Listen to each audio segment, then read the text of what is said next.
శ్రీ సాయినాథాయ నమః. శ్రీ సాయి సచ్చరిత్రము 5వ అధ్యాయము. చాంద్ పాటీలు పెండ్లి బృందముతో కలిసి బాబా తిరిగి షిరిడీ రాక, సాయి అనునామము, ఇతరుల యోగులతోని సహవాసము, పాదుకుల చరిత్ర, మొహీయుద్దీన్తోని కుస్తీ, జీవితంలోని మార్పు, నీళ్లను నూనెగా మార్చుట, జహర్ అల్లీ అను కపట గురువు, పెండ్లివారితో కలిసి బాబా తిరిగి షిరిడీకి వచ్చుట. ఔరంగాబాద్ జిల్లాలోని ధూప్ అను గ్రామం గలదు. అచ్చట ధనికుడగు మహమ్మదీయుడు ఒకడుండెను. అతని పేరు చాంద్ పాటీలు. ఔరంగాబాదు పోవుచుండగా అతని గుర్రము తప్పిపోయెను. 2 మాసములు వెతికినను దాని అంతు దొరకకుండెను. అతడు నిరాశ చెంది భుజంపై జీను వేసుకొని ఔరంగాబాద్ నుండి ధూప్ గ్రామమునకు పోవుచుండెను. సుమారొక 9 మైళ్ళు నడిచిన పిమ్మట ఒక మామిడి చెట్టు వద్దకు వచ్చెను. దాని నీడలోని ఒక వింత పురుషుడు కూర్చునియుండెను. అతడు తలపై టోపీ, పొడవైన చొక్కా ధరించియుండెను. చంకలోని సటకా పెట్టుకుని చిలుము త్రాగుటకు ప్రయత్నించుచుండెను. దాని వెంట పోవు చాంద్ పాటీలును చూచి అతనిని పిలిచి చిలుము త్రాగి కొంత తడవు విశ్రాంతి గొనుమనెను. జీని గురించి ప్రశ్నించెను. అది తాను పోగొట్టుకొనిన గుర్రముదని చాంద్ పాటీలు బదులు చెప్పెను. ఆ దగ్గరలోనున్న కాలువ ప్రక్కన వెదుక్కుమని ఫకీరు చెప్పెను. అతడచటకు పోయి గడ్డి మేయుచున్న గుర్రమును చూచి మిక్కిలి ఆశ్చర్యపడెను. ఈ ఫకీరు సాధారణ మనుజుడు కాడనియు, గొప్ప ఔలియా సిద్ధపురుషుడు అయి ఉండవచ్చుననియు అనుకొనెను. గుర్రమును తీసుకుని ఫకీరు వద్దకు వచ్చెను. చిలుము తయారుగా నుండెను. కానీ చిలుము వెలిగించుటకు నిప్పు, గుడ్డను తడుపుటకు నీరు కావలసి ఉండెను. ఫకీరు సటకాను భూమిలోనికి గుర్చగా నిప్పు వచ్చెను. మరలా అక్కడే సటకాతో నేలపై మోదగా నీరు వచ్చెను. ఫకీరు చాపి గుడ్డ ముక్క నా నీటితోని తడిపి నిప్పుతోని చిలుమును వెలిగించెను. అటల సిద్ధమైన చిలుమును ఆ ఫకీరు తాను పీల్చి తరువాత చాంద్ పాటీల్కు అందించెను. ఇదంతయును చూచి చాంద్ పాటీలు ఆశ్చర్యచకితుడయ్యెను. ఫకీరును తన గృహమునకు అతిథిగా రమ్మని చాంద్ పాటీలు వేడెను. ఆ మరుసటి దినమే ఫకీరు పాటీలు ఇంటికి పోయి అచట కొంతకాలముండెను. ఆ పాటీలు గ్రామమునకు మునసబు. అతని భార్య, తమ్ముని కొడుకు పెండ్లి సమీపించెను. పెండ్లి కూతురుది షిరిడీ గ్రామము. అందుచే కావలసిన సన్నాహములన్నీయును చేసుకుని పాటీలు షిరిడీ ప్రయాణమయ్యను. పెండ్లివారితో కలిసి ఫకీరు కూడా బయలుదేరను. ఎట్టి చిక్కులు లేక వివాహము జరిగిపోయెను. పెండ్లివారు ధూప్ గ్రామము తిరిగి వెళ్ళిరి. కానీ ఫకీరు మాత్రము షిరిడీలో ఆగి అచ్చటనే స్థిరముగా నిలిచెను. ఫకీరుకు సాయినామం ఎట్లు వచ్చెను? పెండ్లివారు షిరిడీ చేరగానే ఖండోబా మందిరమునకు సమీపములోనున్న భక్త మహల్సాపతి వారి పొలములోని నున్న మర్రి చెట్టు క్రింద బస చేసిరి. ఖండోబా మందిరమునకు తగిలియున్న ఖాళీ జాగాలోని బండ్లు విడిచిరి. బండలోనున్న వారొకరి తరువాత ఇంకొకరు దిగిరి. ఫకీరు కూడా దిగెను. బండి దిగుచున్న యువ ఫకీరుడిని చూచి భక్త మహల్సాపతి రండి సాయి అని స్వాగతించెను. తక్కిన వారు కూడా ఆయనను సాయి అని పిలువనారంభించరు. అది మొదలు సాయిబాబాగా ప్రఖ్యాతులైరి. ఇతర యోగులతోని సహవాసము. సాయిబాబా షిరిడీలోని ఒక మసీదులోని నివాసం ఏర్పరచుకొనిరి. బాబా షిరిడీకి రాకపూర్వమే దేవీదాసు అనే యోగి షిరిడీలోని ఎన్నో సంవత్సరముల నుంచి నివసించుచుండెను. బాబా అతనితోని సాంగత్యమున ఇష్టపడెను. అతనితో కలిసి కొంతకాలము మారుతి మందిరములోను, చావడిలోనూ ఉండెను. కొంతకాలం ఒంటరిగానే ఉండెను. అంతలోనే జానకీదాసు గోసావి అను ఇంకొక యోగి అచటకు వచ్చెను. బాబా అప్పుడప్పుడు ఈ యోగితో మాట్లాడుచుండుడివారు.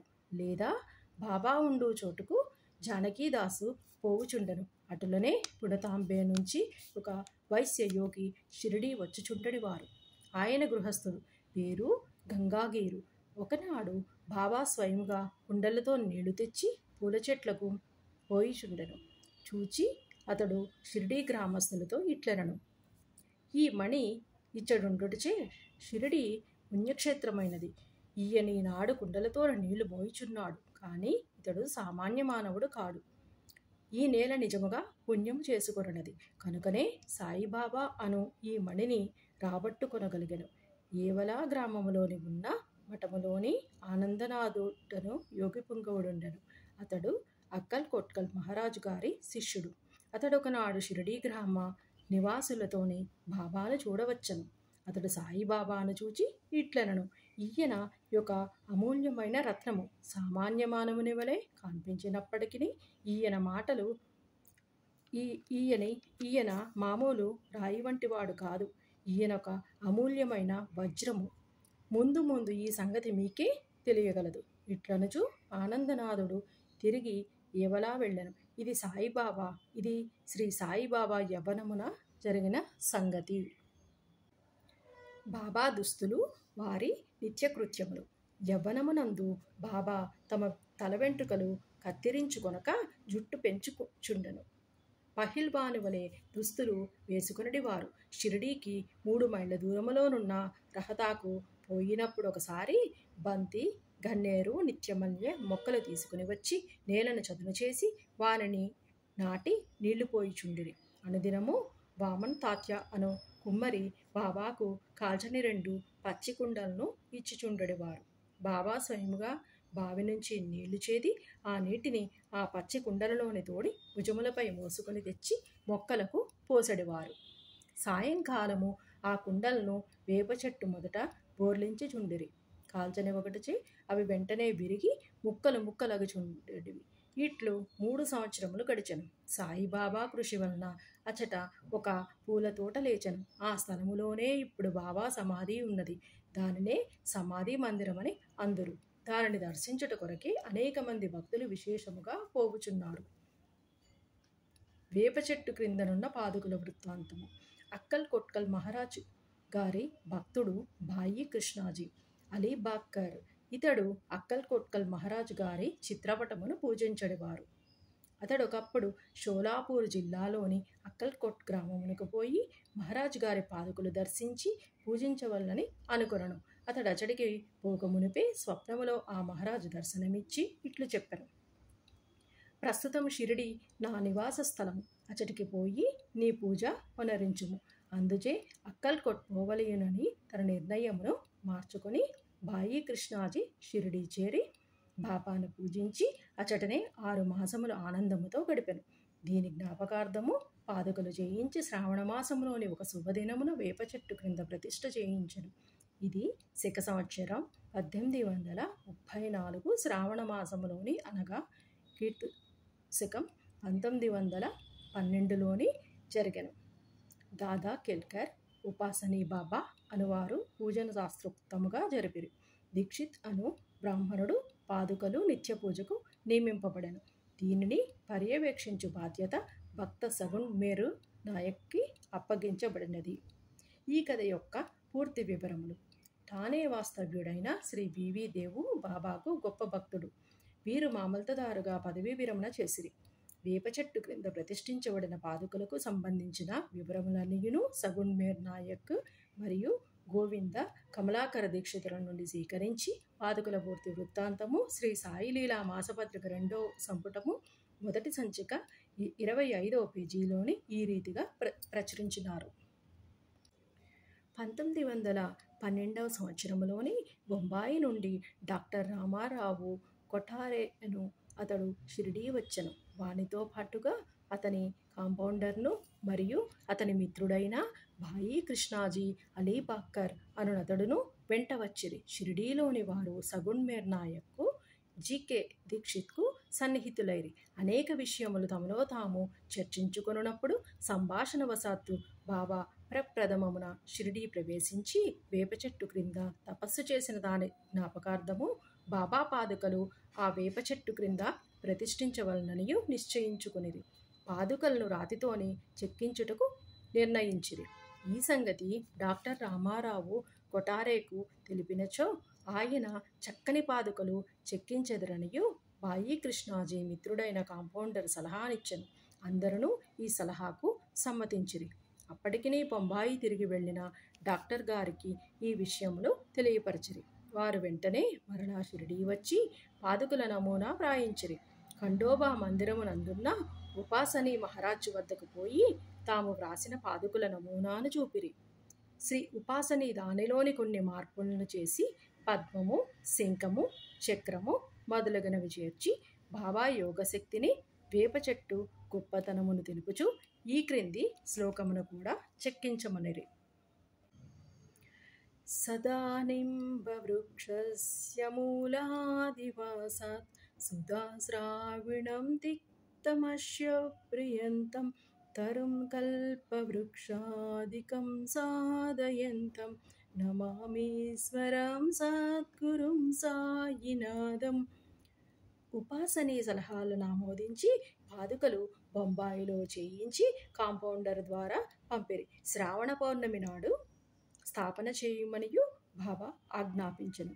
ఆనాడు 11 గంటలకు జికే దీక్షిత్ తన శిరస్సుపై పాదుకలు పెట్టుకుని ఖండోబా మందిరము నుంచి ద్వారకామాయికి ఉత్సాహముతోని వచ్చిరి.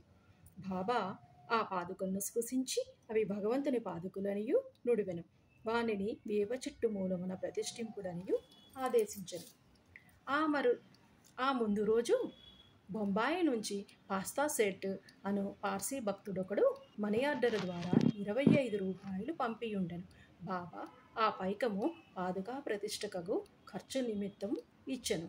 మొత్తం 100 రూపాయలు ఖర్చయినవి. అందులో 75 రూపాయలు చందాల ద్వారా వసూలు చేసిరి. మొదట 5 సంవత్సరములు జికే దీక్షిత్ ఈ పాదుకలకు పూజ చేశాను.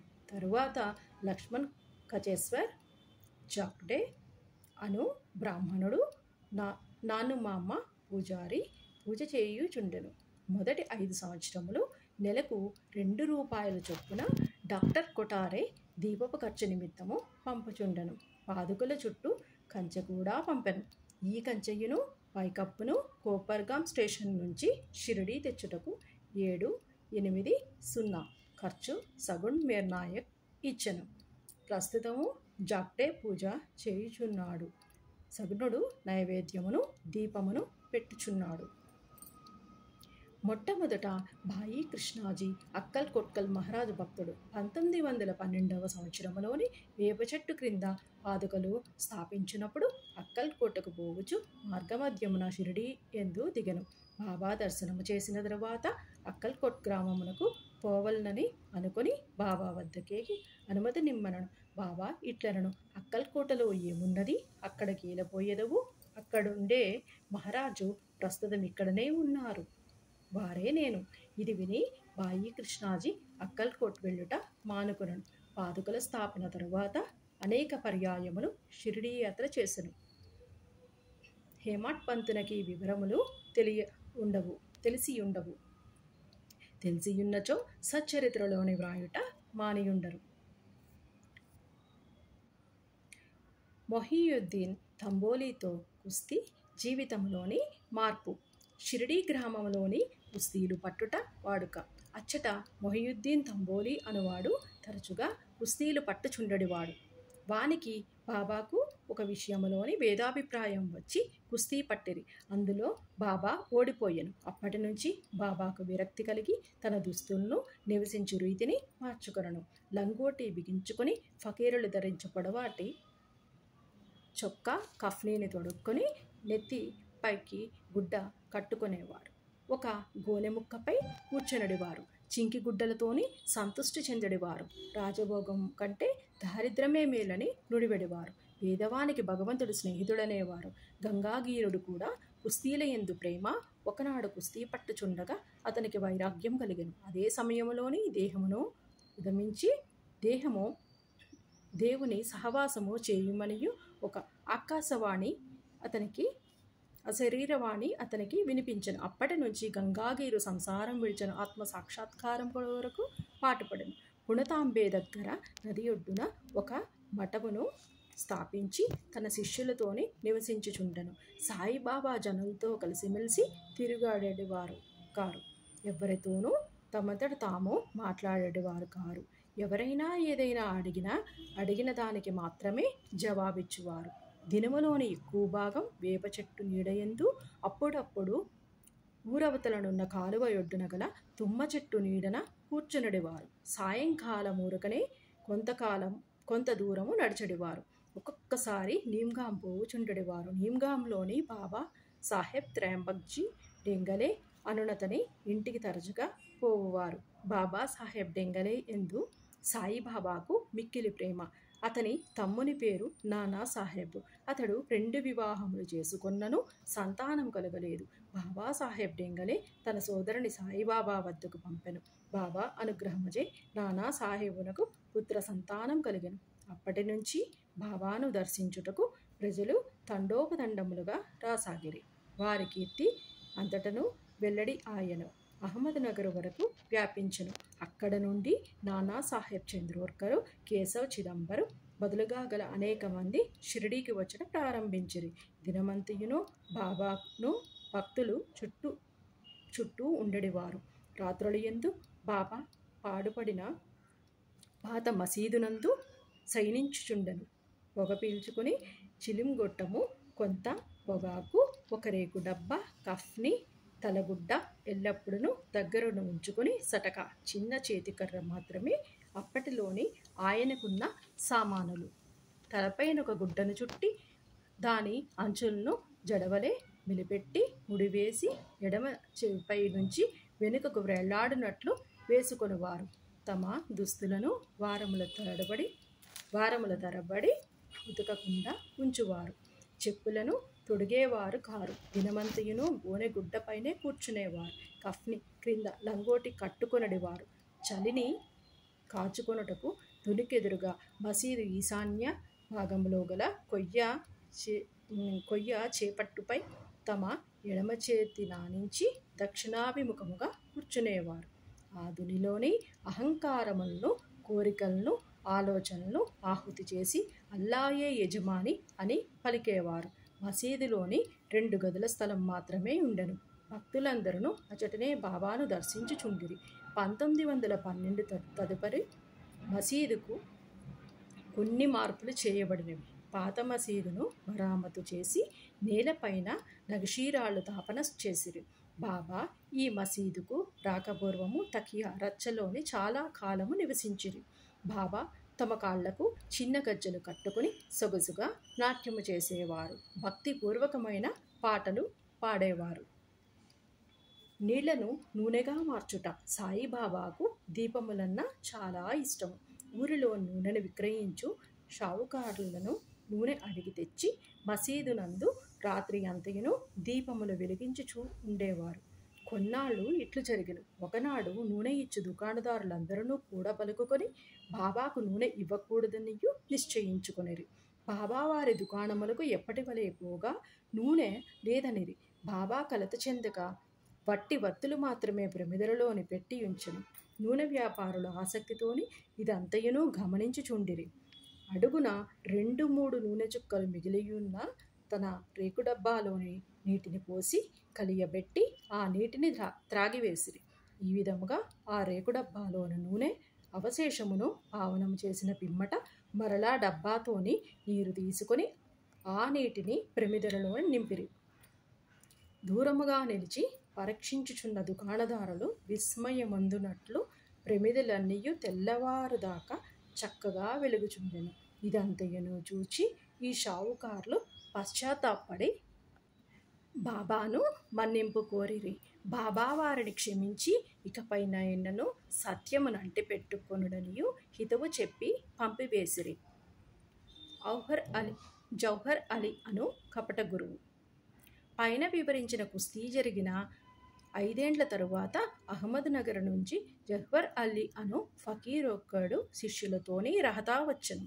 వీరభద్ర మందిరమునకు సమీపంలోనున్న స్థలములోని దిగెను. ఆ ఫకీరు బాగా చదువుకున్నవాడు. ఖురానంతయును వల్లించగలడు. మధుర భాషకుడు. ఆ ఊరిలోని భక్తులు వచ్చి వానిని సన్మానించుచు గౌరవంతో చూచుచుండెను. వారి సహాయముతోని వీరభద్ర మందిరమునకు దగ్గరగా ఈద్గా అను గోడను నిర్మించుటకు పూనుకొనెను. ఈదుల్ ఫితర్ అను పండుగ నాడు మహమ్మదీయులు నిలుచుకొని ప్రార్థించు గోడయే ఈద్గా.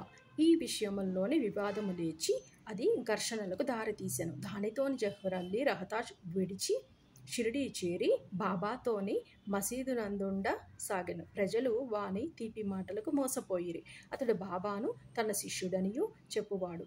బాబా ఎందుల కడ్డు చెప్పక శిష్యుని వల్లనే మసులుకొనెను. తరువాత గురు శిష్యులిద్దరును రహతాకు పోయి అచట నివసించుటకు నిశ్చయించుకొనిరి. గురువునకు శిష్యుని శక్తి ఏమియునో తెలియకుండెను. శిష్యునికి మాత్రం గురువు యొక్క లోపములు బాగా తెలియను. అయినప్పటికీ బాబా ఆ కపట గురువును ఎప్పుడునూ అగౌరవించక శిష్యధర్మమును శ్రద్ధగా నెరవేర్చుచుండెడివాడు. అప్పుడప్పుడు వారిరువురును షిరిడీకి వచ్చి పోచుండెడివారు. కానీ అధికముగా రహతాలోనే నివసించేవారు. షిరిడీలోని సాయి భక్తులకు బాబా ఆ విధముగా రహతాలోని ఉండుట ఎంత మాత్రం ఇష్టము లేకుండెను. అందుచే వారందరూ కలిసి సాయిబాబాను మరలా షిరిడీకి పిలుచుకొని వచ్చుటకు రహతా వెళ్ళిరి. వారు రహతాలోని ఈద్గా వద్ద బాబాను ఒంటరిగా చూచి వారిని తిరిగి షిరిడీ తీసుకొని పోవుటకు వచ్చినారనియు చెప్పిరి. జహ్వర్ అలీ ముక్కోపి అనియు ఆయన తనను విడిచిపెట్టడనియు అందువలన వారు తన యందు ఆశ విడిచి ఫకీరు అక్కడకు వచ్చి లోపల షిరిడీ మరలి వెళ్ళుట మంచిదనియు బాబా వారికి సలహా ఇచ్చెను. వారిట్లు మాట్లాడుకొనుచుండగా జహ్వర్ అలీ అక్కడకు వచ్చి బాబాను తీసుకొని పోవుటకు ప్రయత్నించుచున్న షిరిడీ ప్రజలపై మండిపడెను. కొంత వాదోపవాదములు జరిగిన పిమ్మట గురు శిష్యులిద్దరూ తిరిగి షిరిడీ పోవుటకు నిర్ణయమైనది. వారు షిరిడీ చేరి అచ్చటనే నివసించుచుండిరి. కొన్ని దినముల పిమ్మట దేవీదాసు ఆ కపట గురువును పరీక్షించి అతని బండారం బయటపెట్టెను. చాన్పాటీలు పెళ్లి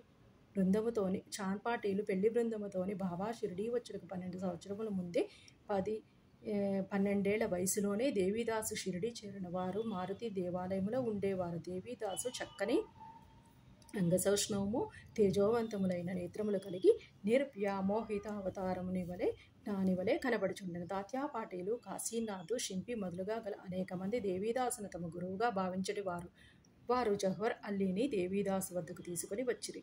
వారి మధ్య జరిగిన వాదములోని జహ్వర్ అల్లీ చిత్తుగానే ఓడిపోయి షిరిడీ నుంచి పలాయనము చిత్తగించెను. ఆ తరువాత అతడు నైజావూరులోని ఉండి చాలా ఏండ్ల తర్వాత షిరిడీ తిరిగి వచ్చి బాబా పాదములపై పడిన. తాను గురువు సాయిబాబా